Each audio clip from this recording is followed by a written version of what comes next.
Ya estamos de regreso en 10 con las escenas más violentas en la historia de la pantalla. Y en este bloque vamos a hablar de una película realmente extraordinaria, protagonizada por Edward Norton, ese gran actor norteamericano. Y la película es de los años 90. Gran película. Y además del Padrino, esa saga fabulosa que fue escrita originalmente por Mario Puzo. El Padrino. Veamos. Puesto 3.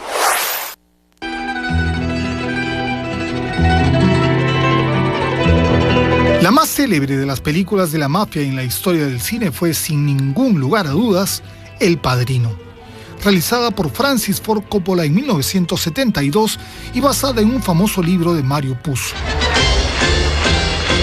En ese inolvidable film, un verdadero clásico del género, se cuenta la historia de Vito Corleone, el capo de una familia mafiosa, una de las 5 más importantes de la Cosa Nostra en Nueva York.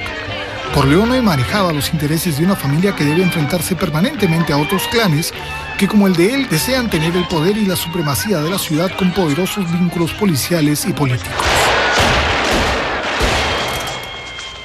Para eso, Vito Corleone tenía un ejército de personas que lo servían y que no tenían reparo en castigar a quienes no lo apoyaban.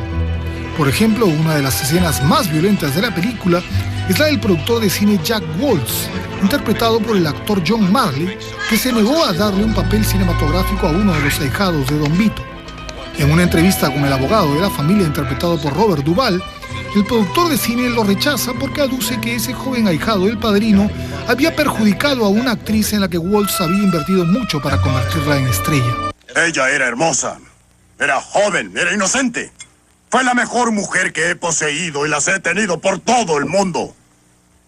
Después se presenta Johnny Fontane con su voz aceitosa y su gran encanto. Y ella se va. El productor Woltz vivía orgulloso de ser propietario de un caballo de pura sangre que había adquirido por $600,000. Y como respuesta, al no haber apoyado al ahijado de Don Vito, Woltz se levantó de su cama ensangrentada y halló la decapitada cabeza de su fino animal. Una impactante y terrible escena.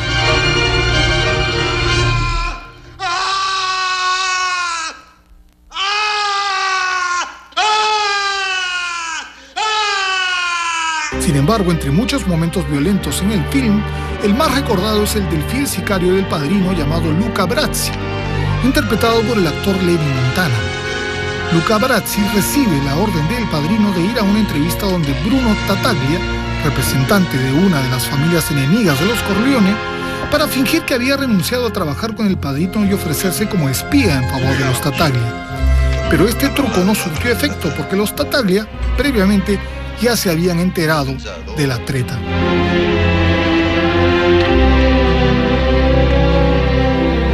Luca Brasi conversó tranquilamente con los Tattaglia sin sospechar que iba a ser la última entrevista de su vida.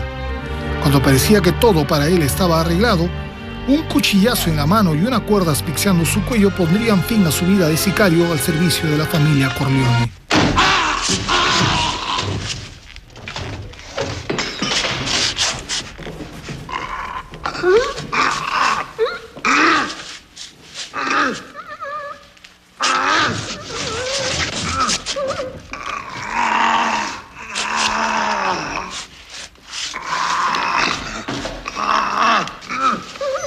Muchas escenas memorables de violencia mostró El Padrino a lo largo de un film antológico. Luego se realizaron otras versiones cinematográficas, pero jamás alcanzaron el nivel de esa primera versión. Marlon Brando con eso se inmortalizó como el capo de la mafia, mientras Al Pacino consolidó su joven y prometedora carrera en el papel de Michael Corleone, un clan que llenó de sangre las calles de Nueva York. Una bonita familia. Puesto 2. Uno de los grandes males que sigue afrontando la sociedad y que aún no tiene solución es el del racismo. El cine ha tratado innumerables veces este espinoso tema que avergüenza al mundo civilizado, incapaz de comprender que hay una sola raza con distintos colores, la especie o la raza humana. Fue la ideología nazi en el siglo pasado la que agudizó estos prejuicios raciales que hasta hoy se mantienen, especialmente con los execrables movimientos neonazis que pueblan el mundo y lo tornan más violento. El film Historia Americana X del director Tom Kay narra precisamente la historia de un joven militante de esa vergonzosa filosofía racista, Derek Vinyard, que tenía un joven hermano llamado Daniel, que en el colegio presentó un ensayo sobre un libro de Adolf Hitler, lo que alarmó a los directores de la escuela. Llamaremos a esta clase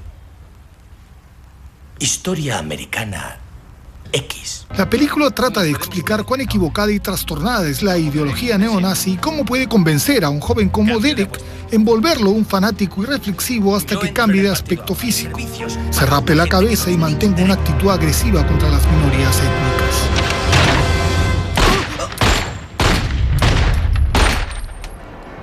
La escena más macabra de todas es el encuentro entre grupos afroamericanos y la casa del nazi Derek Vinyard, que repelió a los jóvenes negros a balazos.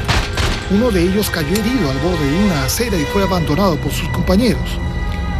Eso fue aprovechado por el violento Derek para saciar sus instintos agresivos contra el negro desarmado. Negro, esta vez rasca. Derek perdió los papeles y a pesar de la intervención de su hermano menor Daniel, para evitar que el crimen contra el herido se consumara, no hubo nada que hacer.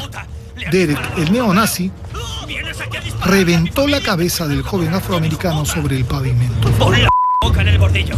¡Por favor! ¡Ponla en el bordillo! ¡Eso es!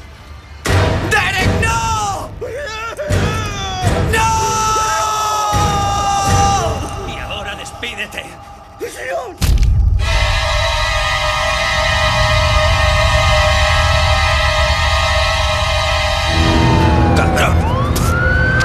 La llegada de la policía fue tardía, pero ¿a qué se debía tanta violencia contenida del joven Derek contra la comunidad negra?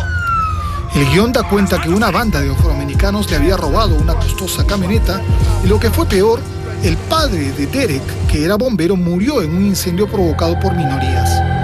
Ese fue el punto de partida para que brotara en Derek un odio contra los negros expresado en esa violenta escena.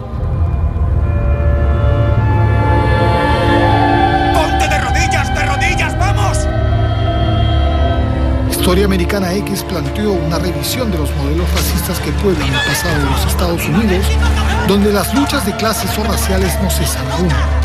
Además, la violenta escena y otras hizo que el desconocido actor Edward Norton, intérprete del neonazi Derek Vinyard, obtuviera sorprendentemente la estatuilla del Oscar en 1998 al mejor actor. Tanta fue su fama que luego de la película tuvo romances con verdaderas estrellas como Drew Barrymore y Salma Hayek. Suerte de las estrellas del cine. Vamos a la última pausa del programa y regresamos con un plus brasileño y con el número 1 de esta lista, las escenas más violentas en la historia de la pantalla. Ya volvemos.